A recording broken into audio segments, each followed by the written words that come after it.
Meanwhile, let's dial in Laura Ingraham. She joins us once a week, and today's the day. Good morning to you, Laura.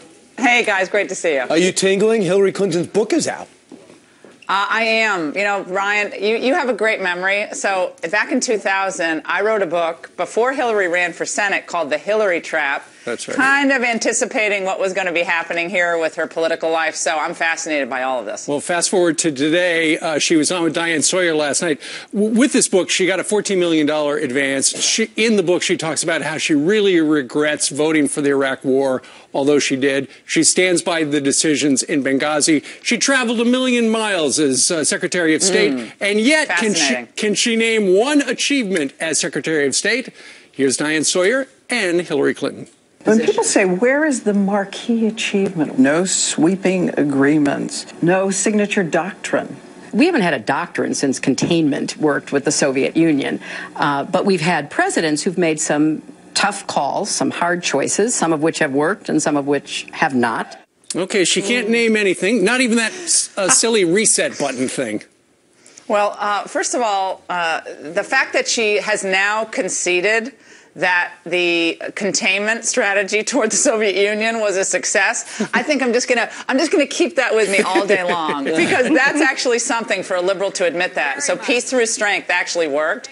Number one. Number two, she in interview after interview, she knows she's going to be asked this question, right? She knows she's going to be asked the question, yet she cannot answer the question. So just on that information alone, how do people think that Hillary Clinton is really capable of being president of the United States, or the right choice of all the Democrats that are out there? She's the right choice with an inability to answer the one question she knows she's going to be asked. Well, why doesn't that is unbelievable. Why doesn't she pick one thing and then hang her hat on it?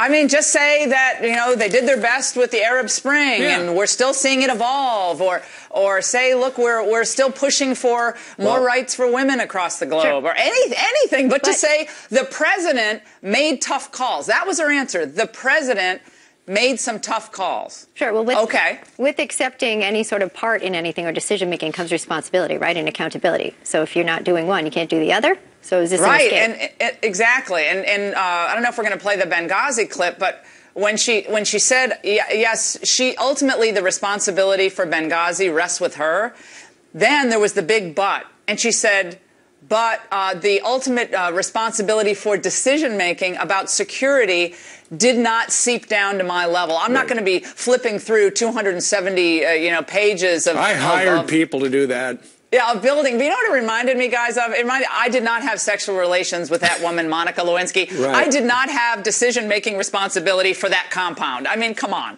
It's just, again, I take responsibility, but...